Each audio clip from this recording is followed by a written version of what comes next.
The main square of the city shrouded in fire and smoke, the sunset sky is red.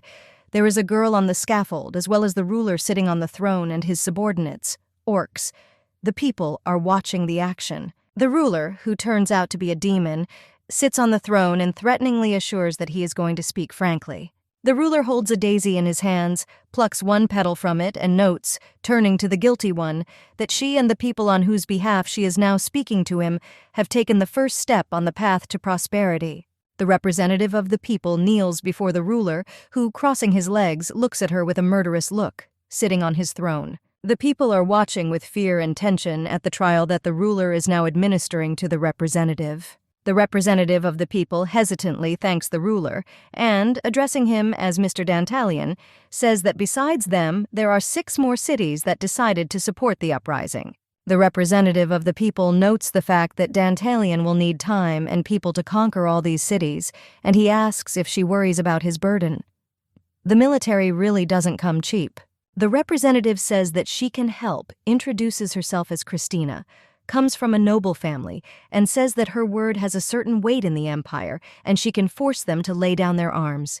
Dantalian picks another petal from the daisy and says that what Christina said actually makes sense. Christina is still tense, but she is glad that in a little more time she will be able to convince him, as she thinks. Christina continues to offer her help, but Dantalian does not allow her to finish and tears off the last petal from the daisy. Dantalian claims that Lady Christina, in other words, simply decided to sell her people. Lady Christina tries to argue, consumed by fear, but Dantalian instead says that she should not have bargained for her life, but begged for death. Dantalian tells her that the most important thing is to be willing to sacrifice herself to protect the people, and she, in turn, did not do this. Dantalian addresses the people, explaining that their leader has just chosen to save her own skin over their lives and the lives of their children. Dantalian asks the people in the square a rhetorical question, asking whether, in this situation, Lady Christina is worthy of her title. This city, and this world in general. Dantalian angrily shouts that he cannot leave it as it is and says that such behavior is unforgivable. Dantalian, standing on a dais, spreads his arms and promises the people that he will confront this selfish woman, and not only her. The people listen in amazement as Dantalian says that he will confront a world filled with such dishonest people. Dantalian calls on the people to fight with him, and together they will destroy this rotten world. The people enthusiastically shout Dantalian's name. They completely agree with his point of view on the world. Lady Christina is tied up by orcs, Dantalian's minions, and taken to the guillotine to be executed. Lady Christina's head is cut off. The people rejoice, shouting the name Dantalian. In this world, there are 72 demon kings who own it, and Dantalian has won 71 places. Dantalian is a lesser demon king. Dantalian remembers how he first found himself in this world. Waking up in an unknown place, being tied up, beaten and forced to fight for his life. A blue-eyed brunette in a formal suit stands with his head down and admits that he always hated his father and wished him dead. The brunette is at the funeral and sees that a man is lying in a coffin. It is the brunette's mentioned father who died due to a heart attack. The brunette's late father was a criminal and generally a very unpleasant person. The brunette's late father was also a womanizer and also very greedy for money. The brunette admits that his father was a dirty stain on his life, and his death is the best thing his father did for him in his entire life. Returning home after the funeral, the brunette puts the house in order and finishes cleaning. The brunette reflects on the fact that perhaps his father guessed that he didn't have long to live, but decides that it doesn't matter at all, because the sun is still shining outside the window. Life goes on and office workers go back to their jobs to work hard, and children go to school. The brunette watches people hurrying somewhere through the window, carefreely drinking coffee. The brunette is sincerely happy that now, after the death of his father, he can finally live calmly and freely.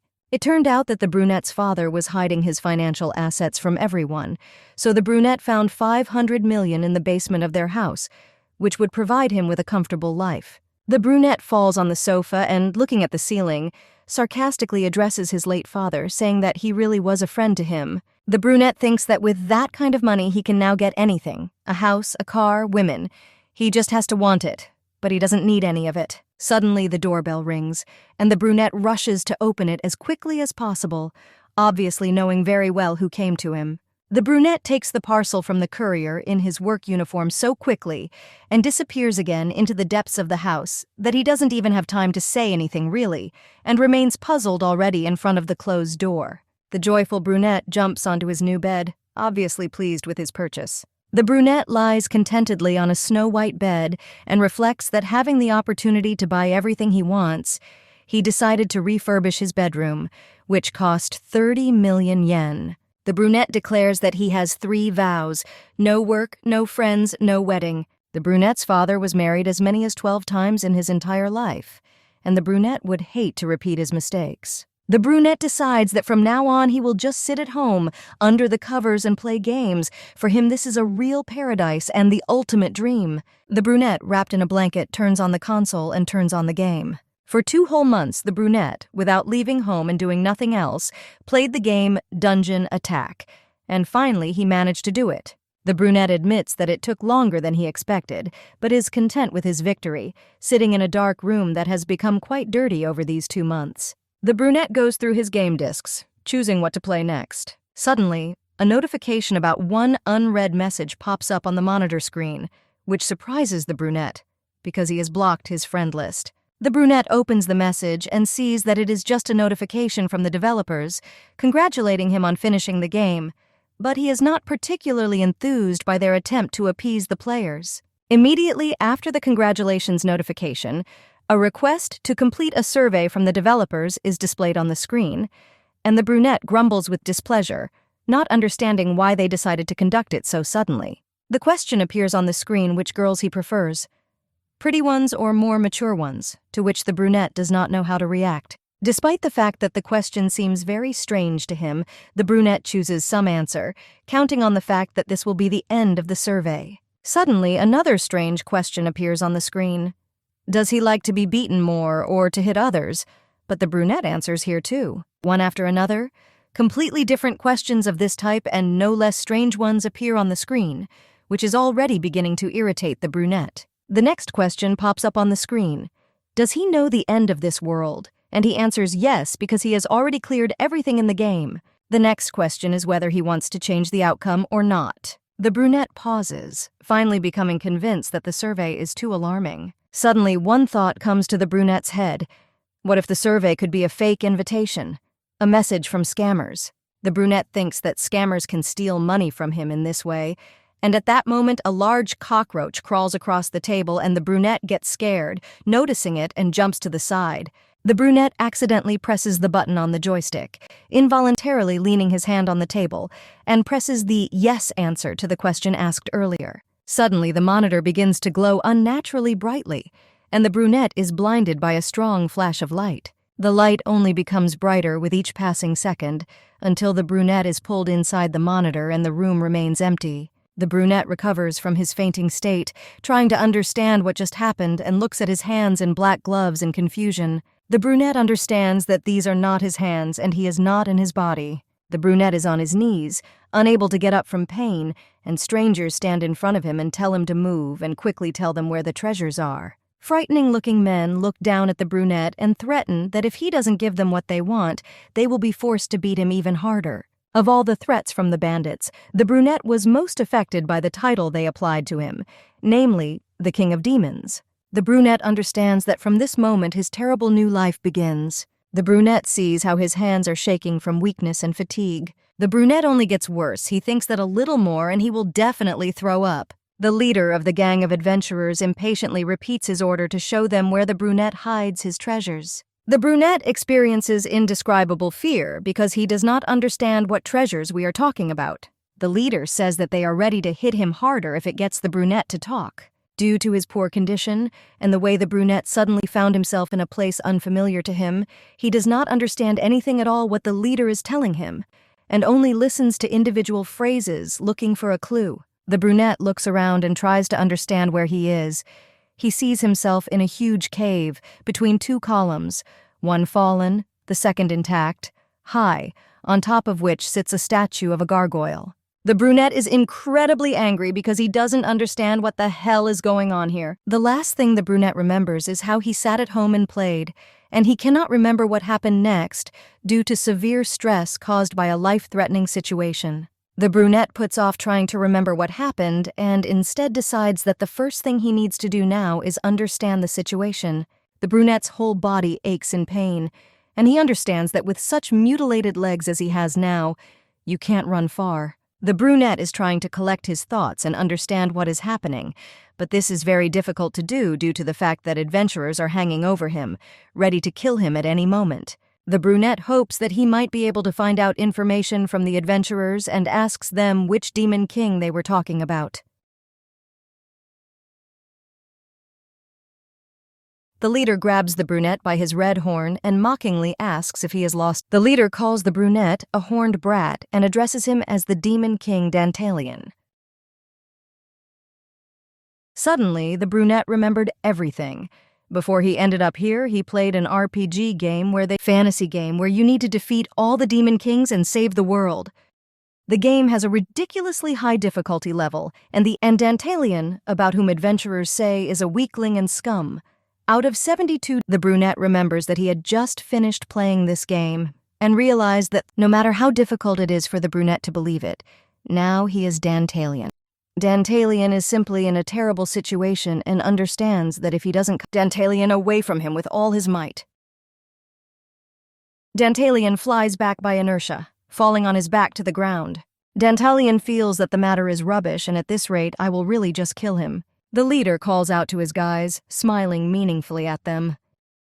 The adventurers are in anticipation. They understand the leader's order. The leader points the adventurers towards Dantalian, hinting that they beat him even harder to get him to talk. The first blow lands on Dantalian's face, and he screams in despair and pain and wonders if his father... The adventurers kick Dantalian in every place they can reach. Dantalian loses consciousness and dreams of his father, who smiles at him very wryly. The brunette is annoyed by his father's satisfied grin, and he says that it is... A long time ago, the brunette was kidnapped by a man who had a beef with his father over... After he grabbed the then small brunette, the kidnapper was very worried. For the brunette, this was already the third kidnapping, so he sat in the salon The brunette was already so tired of everything that he sat in the car tied up. The kidnapper took the brunette to an old abandoned house in the forest. Finding himself alone with the kidnapper in this house, the brunette decided to bet on whether he could free himself from... The kidnapper pointed a gun at the brunette, warning him to listen carefully and say that the weapon in his hands was not a toy. The brunette said dispassionately that he understood everything and sincerely... The kidnapper did not expect such a reaction at all, and, stunned, the brunette put his hand on the gun that the kidnapper was holding in order to help him pull the trigger. He repeats his request to take his life, but the kidnapper does not do this, shocked by the boy's actions. The brunette's idea was that if the gun turned out to be real, then he would win. The kidnapper jumps away from the brunette in horror, thinking that he has gone crazy. As a result, the kidnapper himself surrendered to the police, and the brunette realized that in the end, the one with the stronger will survives.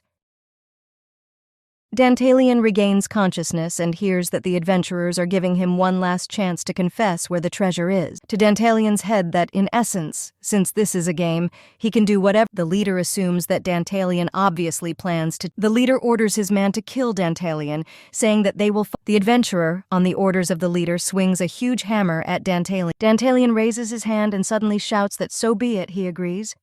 The adventurer stops the hammer's movement directly above Dantalian's head. Dantalian is desperate, but thinks that now he is ready to do anything to survive. Dantalian confidently decides that there is no way they will kill him today.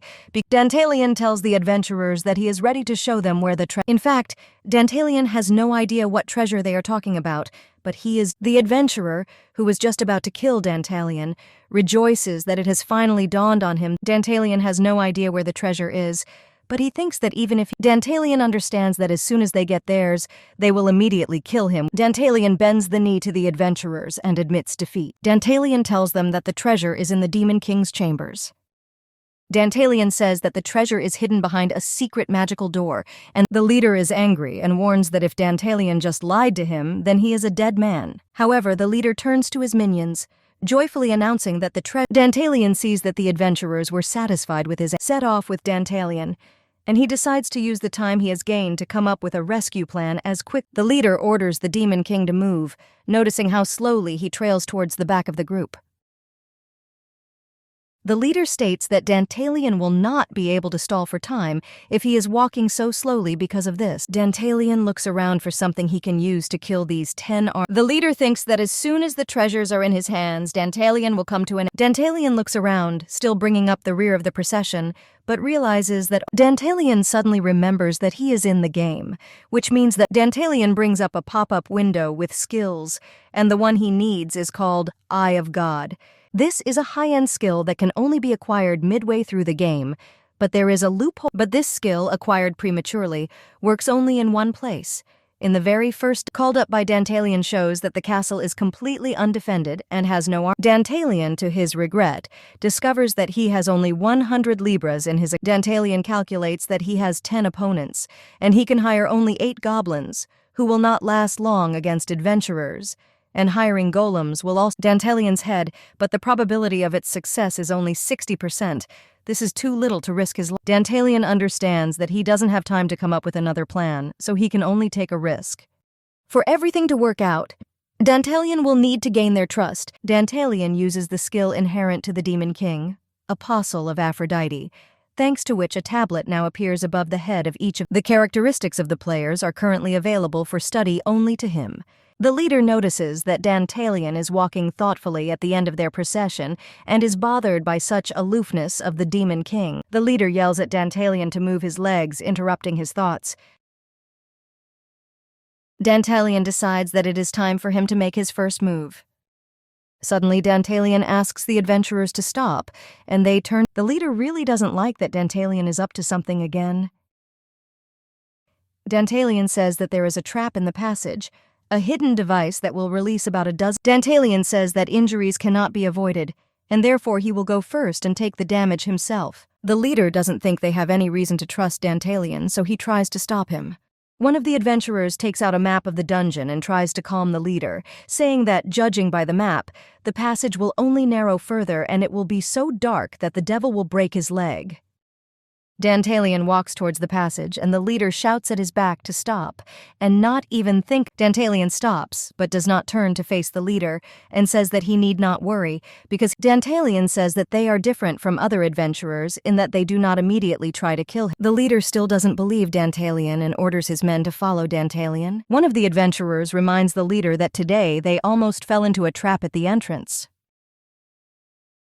When the adventurers made their way into the dungeon, they were almost crushed by huge stones attached to the ceiling with chains. The leader only gets angrier, dissatisfied with the cowardice of his subordinates. Dantalian is still allowed into the passage first, waiting for him at the entrance, and he goes down deeper to hide for a while from the sight of the adventurer. Before entering the passage, Dantalian managed to quietly collect several arrows from corpses in the dungeon, and now, in order to deceive the adventurers, he is going to stick one into him. The adventurers, standing at the beginning of the passage, hear Dantalian's piercing, painful cry and look at each other. The leader calls out to Dantalian to understand what is happening. The leader orders everyone to be ready, and warns that if someone suddenly gets. After waiting a little more time, the adventurers follow Dantalian, calling him along the way to understand in which. Suddenly, the adventurers see traces of blood on the ground and realize that it belongs to Dantalian.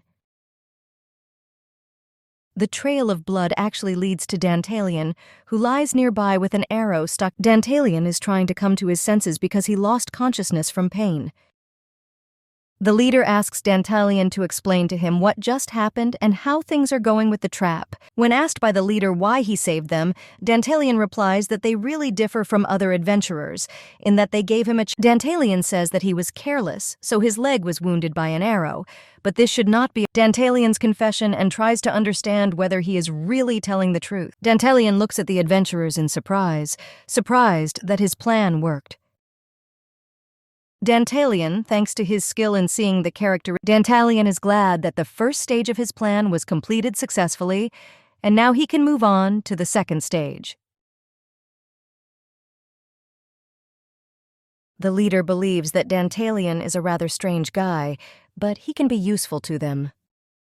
The leader thinks that with an arrow wound, Dantalian will slow everyone down. The adventurer approaches Dantalian and takes him by the arm, allowing him to lean. The adventurers continue their journey to the chambers of the Demon King, and the leader says that they are finally there, and Dantalian realizes that it is the adventurers and Dantalian stand in front of a massive iron gate on which hangs the skull. The adventurers notice that the entrance looks very good, and they imagined it to be a little smaller. The leader opens the gate and rejoices that they have finally reached their destination. The leader is impatient to get the treasure as soon as possible. The adventurers are surprised to see Dantalian begin to cry while looking at the hall of it. The adventurer who helps Dantalian walk wonders why he is crying. Dantalian apologizes for his sudden outburst of emotions and explains that this place reminds him of his comrades, or more precisely, his family. The leader is very surprised because he did not know that demon kings have families.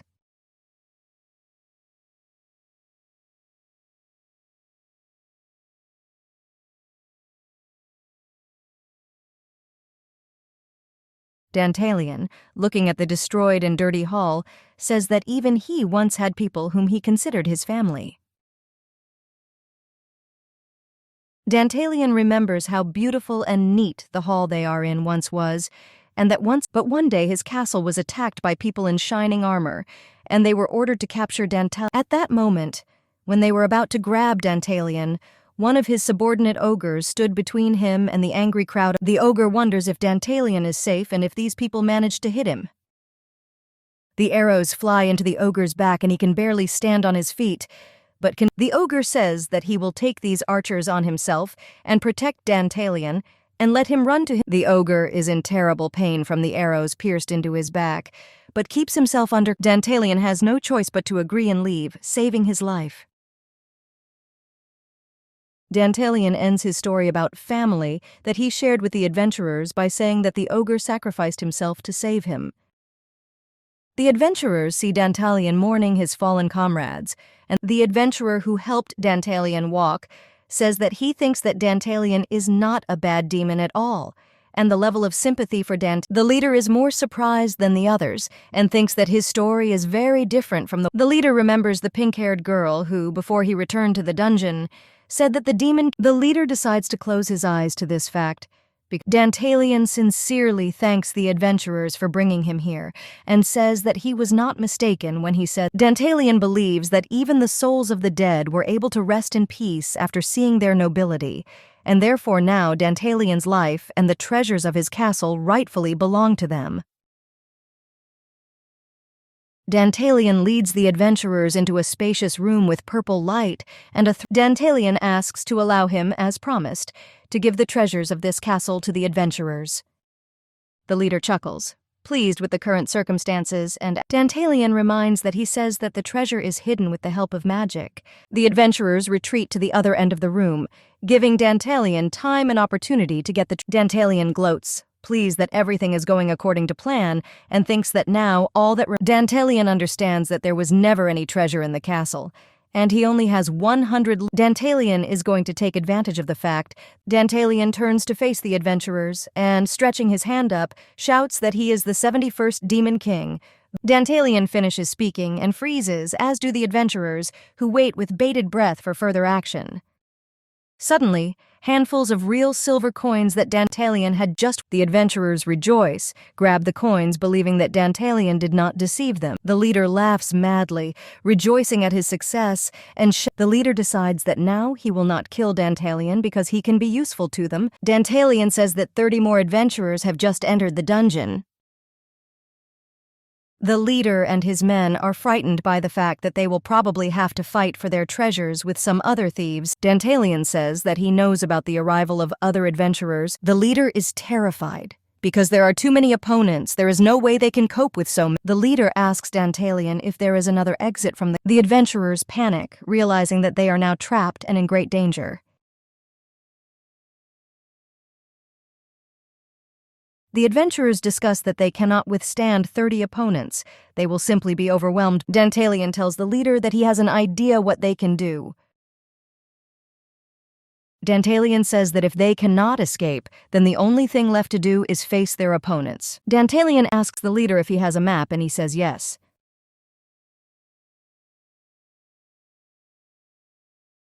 Dantalian says that, unfortunately, he cannot predict which route the opponents will take, but he could become bait. Dantalian says that the number of their opponents here is a military detachment, which means there are 3 ways to exit from the chambers. The adventurers will go one way, and Dantalian will go the other. The leader is alarmed that Dantalian is again ready to sacrifice himself for them. The leader, in disbelief, asks Dantalian if he is trying. Dantalian, nervous, assures that of course he is not lying and really wants to lend a helping hand to the adventurers. Dantalian says that now he does not have time to assure the leader of the veracity of his words. Dantalian moves behind the leader, remains meaningfully. The leader agrees to do as Dantalian says. But, despite the agreement, the leader asks Dantalian not to tell the adventurers about the plan with the bait. Suppose the leader turns to the adventurers, telling them to stop panicking.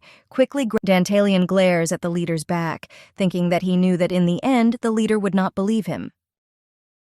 There are 3 bags of silver coins lying on the ground. The leader orders the adventurers to split into 2 groups, with which the adventurers are surprised and ask their leader what he is up to. The leader shows a map and says that 3 paths lead from their location to the exit. Those who entered the dungeon are not fools. The leader says that 30 people are very similar to a fighting force. The leader says that, all things considered, if they cannot win the fight, the leader tells the adventurers that if they are lucky, the leader grabs bags of coins from the floor and says that all the treasures will stay. The adventurers are outraged that the leader is going to keep. The leader points to Dantalian and says that, despite the fact that he has, the leader says that the people who end up in the second detachment can generally be considered. The leader says that if they survive, they will not only receive a reward. The leader throws the bag of treasure over his shoulder and is already walking towards the exit. One of the adventurers tries to object to the leader, but he orders everyone to shut up. The leader tells the adventurers that they have no other choice if they do not want to. The leader puts pressure on the adventurers with the question of what will happen to their families. The adventurers are still worried, but the leader's manipulations are working. The first detachment of adventurers, under the supervision of the leader, grins, calling the second group of adventurers stupid, because as soon as he... In fact, when the leader did not believe Dantalian and did not agree with his first, the leader only needs to come up with a reason to take the treasure for himself. Dantalian said that if his words about the military detachment were... The leader was pleased with the proposed idea, because even Dantalian is pleased that the leader remained as selfish as he hoped. So he supported his plan. Dantalian is ready to begin the 3rd stage of the plan and finally finish off all the The second group of adventurers, which also includes Dantalian, are walking through the dungeon, but suddenly they are overcome by a wave of... The first thought that comes to the adventurers' minds is that they are being attacked right now. The adventurers notice with horror and incomprehension that the ground in front of them begins to glow, and the earthquake does not. Beams of lilac light blind the adventurers. The adventurer who helps Dantalian walk asks him if Dantalian understands what is happening. Dantalian grabs and closes the mouth of the adventurer who helped him and advises him to remain silent. Dantalian pulls the sword from the scabbard of the captured adventurer, and Dantalian hides the knife on himself and hid behind the adventurer. A huge magical seal with various incomprehensible hieroglyphs appears in the adventurers look at the magical seal in fascination. A monster begins to emerge from the lilac seal, and the golem appears from a magical seal, which was actually summoned by Dantalian. But a stone golem looms over the adventurers, ready to attack. From the golem towards the adventurers, which already intimidates them and inspires them with one of the adventurers clears his throat and, through the cloud of dust raised by the stones flying from the adventurer sees that the golem has already grabbed one of his friends with its stone paw and squeezed it, slowly killing it. The adventurer, in desperation, grabs his sword, preparing to attack the enemy. The adventurer jumps on the golem and strikes it with his sword, but the blade breaks with... The adventurer looks in horror at his broken sword, the only weapon he had. The golem screams heartrendingly, having already killed one of the adventurers, and the adventurer screams in horror, realizing that he is the golem's next target. Stones fly from the golem towards opponents. The golem, with its heavy paw, crushes to death the golem in fear, realizing that he may not even try to attack and would be better off escaping. But Dantalian quietly appears behind the long-haired adventurer. The long-haired adventurer turns to Dantalian, without turning to face him, and says that they need to escape quickly, and again Dantalian, without answering the long-haired adventurer, and without Dantalian grins contentedly, enjoying his first battle, which was a success for him. Dantalian smiles maliciously, because his betrayal was the first detachment, under the leadership of the leader of the adventurers, continues. The leader thinks that the noise caused in the next passage is a consequence of the fact that the second detachment, suddenly the party of adventurers stops, peering into the darkness of the cave. Dantalian appears before the party of adventurers. The leader, tensed by this sudden meeting with Dantalian, hesitantly asks him what he is doing. Dantalian does not answer, glaring at the leader with a cold, murderous gaze in which there is not a drop of regret or friendliness. The leader says that Dantalian, along with the second detachment, Dantalian tells the leader that the people he sent with him are all dead. Dantalian survived in this case, and says that Dantalian grins and says that the leader has already understood everything. Why then does he not want to accept reality? Dantalian stands in front of the adventurers and gloats, saying that they are all complete idiots for so not. Dantalian continues to insult them in order to get them emotional, and in battle they then began to make mistakes, as well as simply enjoying the fact that he was so skillfully able to deceive them.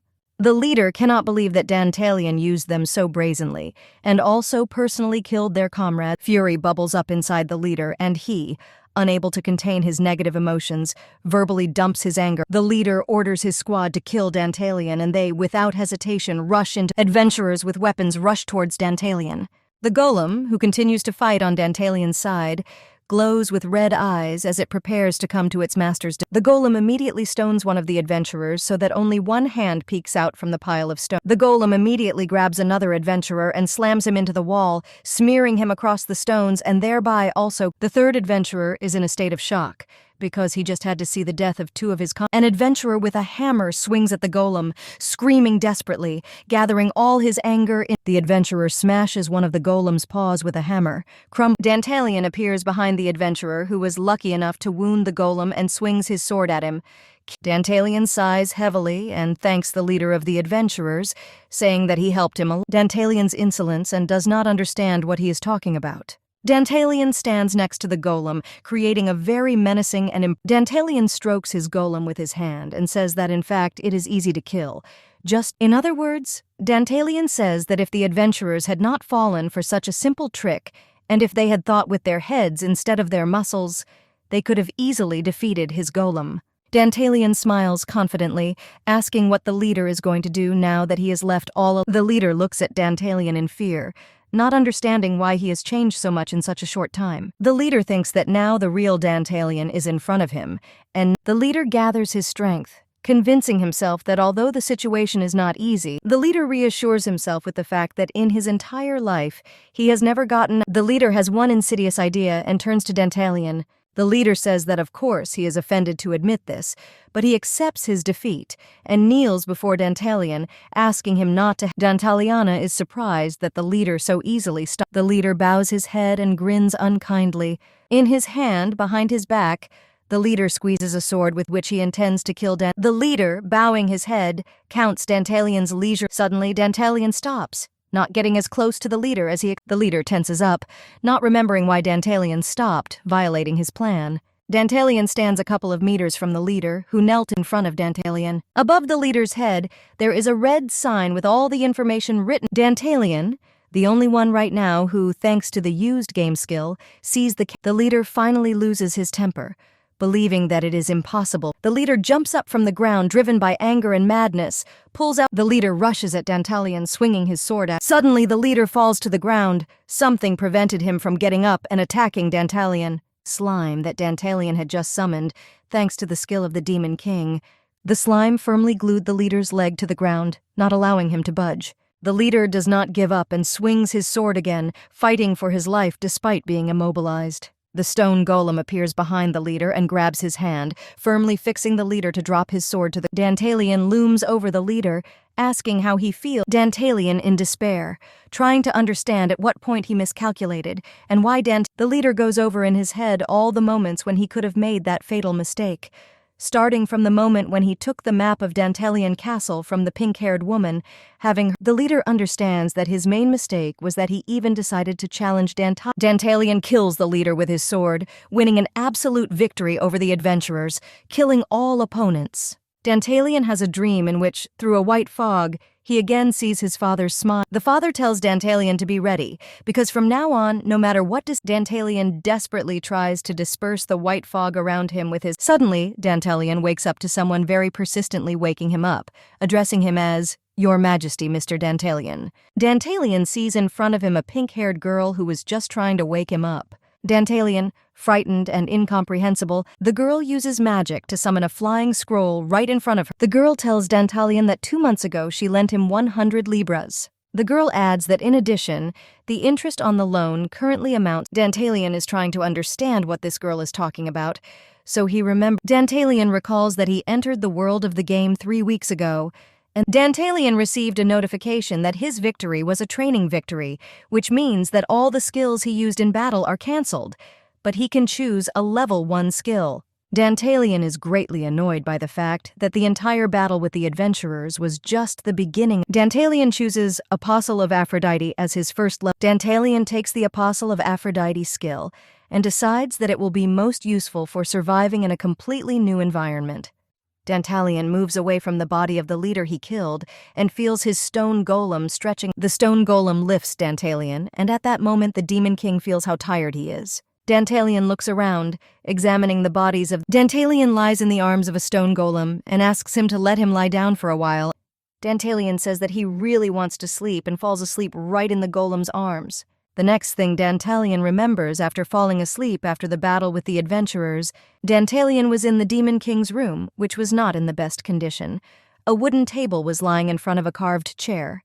On the wall opposite, Dantalian hung 2 swords. Dantalian hoped that the recent events were just a dream, but he was still inside the game, in the body of the Demon King. Dantalian looks out the window and concludes that the golem brought... Dantalian squints and covers his eyes with his palm, hiding the... Dantalian is still looking out the window when the same pink-haired girl who... Dantalian turns to the girl who called him. Mentally, Dantalian is irritated by the fact that, ignoring all his past anxious thoughts, Dantalian, sitting on his throne, repeats once again that he did not borrow... Lapis kneels before Dantalian and apologizes for his rudeness, but says that he does not As proof of the loan, Lapis provides Dantalian with an IOU. Dantalian is upset by the fact that for a whole week, he has not been able to deceive Lapis and Dantalian thinks to himself that you can't imagine a worse world than this. First, Dantalian thinks that in fact the collectors were the first to be stupid. How could they lend money to such a fool? Suddenly, a thought comes to Dantalian's mind, and he asks... Lapis says she is ready to answer and listens carefully to Dantalian. Dantalian asks Lapis what will happen if he doesn't pay off his debt. Lapis reveals the terms of the contract and says that, firstly, Dantalian will be declared bankrupt. Dantalian wonders what will happen after he goes bankrupt. Lapis says that first, her trading company will receive full rights to own the Demon King's castle. And after the castle of the Demon King comes into the possession of the trading company, Dantalian asks Lapis to give him the answer to the last question. Dantalian asks what day it is today, and this makes Lapis a little confused. Dantalian suddenly becomes very intimidating and appears overly confident. Lapis asks Dantalian what he means, and he replies that he wants to hear the exact date. Lapis says April 17th, 1505. Dantalian thanks her for her answer, and he himself thinks that only 6 days have passed since the repayment of the principal debt, and for such a short period there is too much interest, and they will only grow, and he will become bankrupt. Dantalian tells Lapis that he has a counteroffer to her. Dantalian plans to lend him another 10,000 libras. It's day outside April 20th, 1505 according to the imperial calendar, and hawks are flying over the branch of the Kunsk Trading Company. A small goblin with a pile of papers in his hands rushes along the corridor, dispersing everyone in his path. The goblin, whose name is Torker, the head of the department of the Kunsk Company, runs along the corridor, writing something down with a pen in his workbook as he goes and says that he does not have time to do anything at all. Torker, on the move, gives the piece of paper with the note he just wrote to his fairy assistant and asks her to deliver this document to His Majesty Payman, and no later than 8 o'clock. Torker also asks the fairy, looking at his watch, what is happening with the ships in the port of Batavia, and after she reports that there are no problems, he exhales, pleased that the ships will sail on time. Torker is already running up to the hall he needs, but mentally swears at the fact that they decided to gather all the leadership at the wrong time and wonders what could have happened so important. Torker bursts into the hall, apologizes to those present for his lateness, and sees that all the management has already gathered, taking their places along a long wooden table, at the head of which sits a gray-haired man. The gray-haired man, who is at the head of Kunsk's company, focuses on Torker's lateness, reminding him that for them, traders, time is money, and asks him to sit down to immediately begin the meeting. The Kunsk Trading Company is patronized by the Demon King Malbus, who ranks 5th in the ranking, as well as the Demon Queen Paimon, who ranks 9th, and this gray-haired man is one of the 3 true vampires, Ivar Lodbrok. Ivar addresses those present, saying that today they have gathered for one specific reason and asks Lapis to tell about it. Those present are surprised that it was Lapis who gave the floor to Ivar. Those present ask each other whether this is the girl, a hybrid of a human and a succubus, that they are thinking about. Those present are outraged that Lapis is at their management meeting because she is a child of cursed blood and is not even a leader, but an ordinary employee. Ivar orders everyone to shut up and stop speaking negatively towards Lapis and interrupting her. Torker is surprised by Ivar's harshness, why he reacted so strongly to the negative attitude of the leaders. The leaders fall silent, and Ivar, lowering his tone, asks Lapis to continue. Lapis says that recently, the Demon King Dantalian, ranked 71st in the ranking, made a request for an additional loan. Torker is irritated. He doesn't understand why they were all gathered because of such a trifle. Torker orders Lapis to stop talking nonsense, calling her a half-breed, and then turns to Ivar, asking how to understand such a stupid topic for a meeting. Ivar holds his face and asks Torker to sit down and calm down. Ivar turns to Lapis and asks her to tell him what amount Dantalian asked for. Lapis informs Ivar that Dantalian has requested a debt of 10,000 libras. Torker and all the other executives present are shocked to hear such an impressive amount, because 10,000 libras, by the standards of the game, is equivalent to the budget of some small country. Torker jumps up from his seat and asks Lapis if that fool Dantalian really asked her for such a large sum. Lapis confidently replies that yes, that is Dantalian's wish. Lapis remembers how Dantalian looked at her slyly, saying that he really wanted to take out a loan of 10,000 libras. Lapis honestly admitted that she did not understand his motives, given that Dantalian already owed the trading company 196 libras in debt. Dantalian says with a smile that it is precisely because he already has debt that he takes out a larger loan. Lapis admits that he really still doesn't understand what he means. Dantalian, to explain the logic of his actions, first asks Lapis why her company lent him money in the first place, if everyone knows him as a mediocre demon king. Dantalian asks Lapis if he is right when he believes that this is how the public views him. Lapis says that she doesn't think Dantalian is talentless. Dantalian stands up grimly from his throne and says that it's okay if she considers him worthless. He believes that the trading company did not initially expect Dantalian to pay them back. Dantalian says they initially wanted to declare him bankrupt and make him a dog on a leash for the company. Dantalian asks Lapis if he is right that making him bankrupt was the original goal of her company. Lapis hesitantly answers Dantalian that he is wrong in his judgment. Dantalian says that he will then rephrase the question. Is it true that the trading company ordered Lapis to ingratiate himself with him and lend him money? Lapis says that this is not so and that lending money to Dantalian was her own initiative. Dantalian finds it amusing that Lapis lies to him so confidently and doesn't even blush. Dantalian suggests returning to the main topic of conversation, and since Elpis asks why he needs 10,000 libras, then he can answer this question for her. Dantalian says that such a large loan amount means that he agrees to become the dog of their company for the rest of his life. But in exchange for becoming their servant, Dantalian asks for only 10,000 libras and tells Lapis that this is a fairly cheap deal. Dantalian adds that in addition for Lapis personally, this is a very profitable agreement. Dantalian says that thanks to this agreement, she will be able to become famous as the one who single-handedly managed to turn the Demon King into a servant of the trading company. Her success is guaranteed.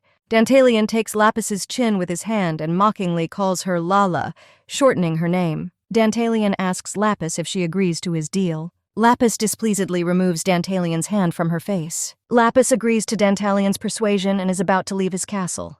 Torker, listening to Lapis's arguments regarding the request to give Dantalian loan, says that Dantalian could not return them even 100 libras. How can we talk about 10,000? This is definitely some kind of trap. Ivar says that Torker made a fairly fair point and now wants to hear what Lapis thinks about this. Lapis agrees and prepares to present her arguments. Lapis recalls that Dantalian, anticipating such questions, gave her instructions on how she should respond to the company's leaders in such a situation. Lapis, following Dantalian's instructions, tells Ivar that Dantalian has simply gone mad and is now suffering from thoughts of an allegedly approaching plague that will take over their world. Lapis says that Dantalian believes that without a special cure for the plague he will die, and besides, he is doing this for the sake of his beloved. Torker is stunned by Lapis's clarification about Dantalian's beloved and asks her again about this moment. Lapis confirms his words and dares to say that he meant her, because she is the beloved of the Demon King Dantalian. The executives present are shocked and ask if she herself understands what she just said, calling her a very insidious woman. Lapis says that she, on her own initiative, became close to Dantalian specifically for this moment. The leaders are furious. They call Lapis a despicable half-breed. They are disgusted by the fact that Lapis decided to lay hands on the Demon King Dantalian.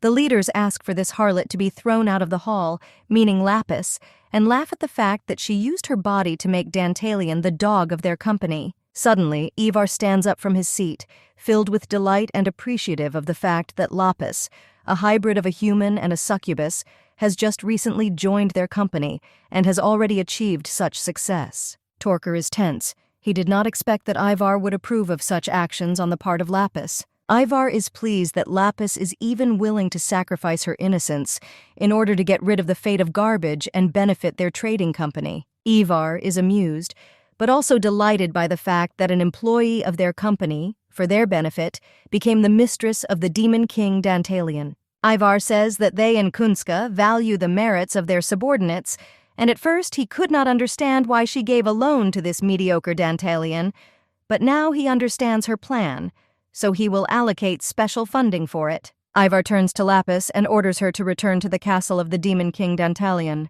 Ivar orders Lapis to tell Dantalian that the company is ready to give him the 10,000 libras that he asks for. According to the imperial calendar on May 3, 1505, there is a view of the trading city of Kireas, a pier where merchant ships approach. The merchants ask Lapis what brought her to this place, and she responds by raising a sprig of a plant and saying that she wants all the grass of this type that can be found from all over the continent to be collected for her. One of the traders was most surprised by this request, and he says that to complete the task, she will have to hire thousands of people, whose labor will cost her 8,000 libras, especially since the grass looks like an ordinary weed. Lapis says they shouldn't care. That's the order of the Demon King Dantalian. Lapis asks the men to get to work immediately, and they can't help but agree. The workers look mockingly and contemptuously after the departing Lapis. Lapis leaves the pier, but those around her haughtily look at her. People gossip about Lapis, saying that she is the one who runs errands for the most incompetent Demon King, and make fun of the fact that Dantalian decided to waste all his money on weeds. People also talk about the fact that Lapis became Dantalian's mistress and emphasize that it's not for nothing that she is called a mudblood. People are sure that now Dantalian is definitely finished. June 20th, 1505. According to the imperial calendar, the castle of Dantaliana is gloomy, black, and purple, with large windows and high towers. Lapis reports to Dantalian that the order has been fulfilled. She did everything as he asked. There is not a blade of grass left on the entire continent of the plant that he indicated to her. Lapis reports that all the grass has been put away in pre-prepared storage areas, and Dantalian listens to her in boredom. Dantalian closes the book he was reading before Lapis arrived and tells her that she did a good job. Lapis turns to Dantalian and asks him to ultimately tell him what he is up to. Dantalian had when he asked for a loan of 10,000 libras, as if he had a plan and was 100% confident of immediate success. Lapis recalls to Dantalian that he said that he needed such a large amount in connection with the upcoming epidemic, and in the end, he bought useless weeds from all over the continent. Dantalian puts the book on the table and ambiguously asks Lapis what she thinks about this. Lapis says that she will be frank and admits that she sees absolutely no logic in Dantalian's actions. Dantalian grins, repeating Lapis' words under his breath that she doesn't see the logic in his actions and is going to demonstrate something to her. Dantalian suggests that Lapis first celebrate her success and raise a toast. Lapis says no, she doesn't want to drink with Dantalian right now. Dantalian looks at Lapis coldly and asks if she thinks he will put something in her glass. Lapis says no, she doesn't think Dantalian could poison her and apologizes for his rudeness. Dantalian says that he was just joking and asks Lapis not to frown so much, handing her a glass with dark contents unknown to her. Lapis accepts a glass from Dantalian, and he once again congratulates her on a job well done, and again offers to drink to their future. Lapis brings the glass to her lips, preparing for the last time to drink the drink offered by Dantalian. Lapis throws back her glass and drinks all its contents in one gulp. After Lapis finishes drinking, she wipes her lips with the back of her hand and asks Dantalian what he gave her to drink, since the taste is not entirely familiar to her. Dantalian is amused by Lapis's confusion about the taste of the drink. Dantalian tells Lapis that she just drank the fruits of her own labors. This is a decoction of collected herbs. Dantalian asks Lapis if she liked the taste of the poison, and she looks sternly at him from under her brows, asking if he is joking about the fact that he really brewed a decoction of the herbs that she was looking for him and why. Dantalian tells Lapis that there are absolutely no jokes in his words. Dantalian clarifies whether he is right, that the trading company is already aware that he has allegedly gone crazy and is making medicine for a non-existent disease. Dantalian says that if you think about it like that, there is some truth to the trading company's beliefs. Lapis becomes increasingly convinced that Dantalian is either truly crazy or does not want to enlighten her to the true goals of his actions. Dantalian now asks to get down to business and asks Lapis what date it is today. Lapis informs that today is June 20th, 1505, according to the imperial calendar, and asks Dantalian if this is some kind of special date. Dantalian doesn't answer Lapis's question and only mutters that it's time, but doesn't explain anything else. Dantalian takes a pen and writes some short note on the table nearby, while telling Lapis that, starting tomorrow, she may not come to his castle.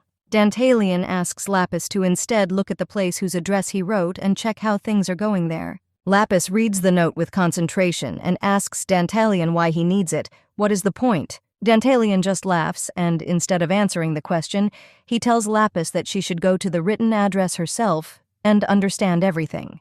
Dantalian says that he knows that Lapis has had a hard time lately, so taking breaks and relaxing sometimes is also important, but Lapis doesn't answer him. On June 24th, 1505, at the direction of Dantalian, Lapis came to the place indicated at the address, which turned out to be Hot Springs for Travelers, Syracuse, in the Kingdom of Sardinia. Lapis takes off her clothes and ties her hair to enter the hot spring, and she herself thinks that she does not understand Dantalian at all and what exactly he is up to. Lapis passes through the curtain separating the hot springs from the outside world.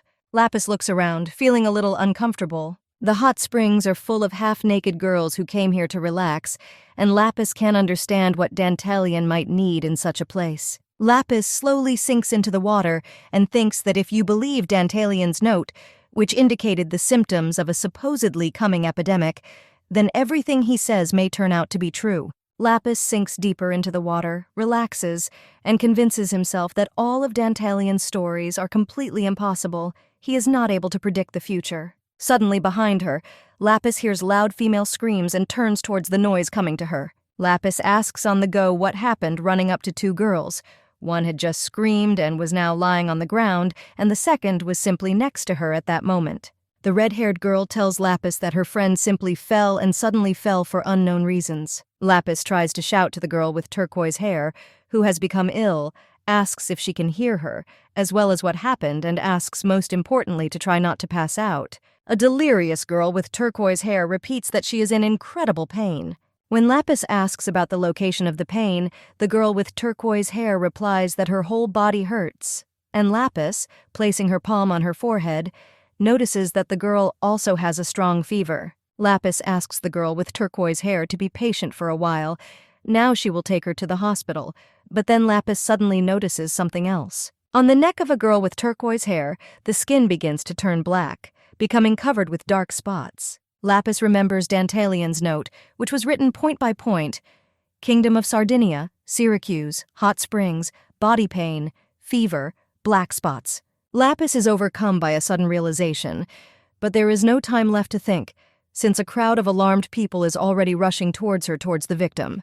People look at the injured girl and make a loud noise, trying to understand what just happened, while in Lapis's head the puzzles, on the contrary, began to take shape. In the hospital lies a red-haired girl who died from an infection, who was the first to come to the aid of an infected girl with turquoise hair, and died precisely because she had contact with her. Lapis sits in the corridor of the hospital, gloomily lowering her head, and listens to the doctors talking about the fact that they have already received the 30th patient with this disease, unknown to them. Lapis continues to convince herself that this is impossible, and there must be a reasonable explanation for everything. The doctor leaves the room and asks Lapis if she is okay, because everyone who was at the hot springs died, and she is the only one who survived. Considering how many people died from an unknown infection in just one day, the doctor advises Lapis to leave this city as soon as possible. Suddenly, the same black spot appears on the doctor's neck as on those infected, and he becomes very ill. Lapis looks dispassionately at the fallen doctor and does not even think about trying to help him because he understands that he was overtaken by instant death due to the fact that he was in contact with the infected and also caught the infection. Lapis looks at her hands and remembers the events that happened a few days ago when Dantalian gave her a herbal tea to drink, which he said was a cure for the infection, and then sent her to the hot springs. Lapis finds it very difficult to believe such precise arguments, which still seem like something supernatural. No matter how strange it may be, Lapis understands that all the facts converge.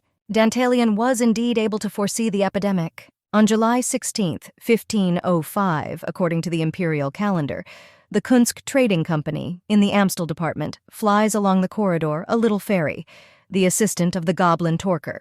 In a bright, expensively furnished room, Torker is sitting on a sofa, and opposite him is a certain woman, apologizing for having to disturb him. There is a sudden knock on the front door, and Torker excitedly shouts for the newcomer not to enter and to get out quickly, because he has a meeting with Her Highness, the Demon Queen Paimon.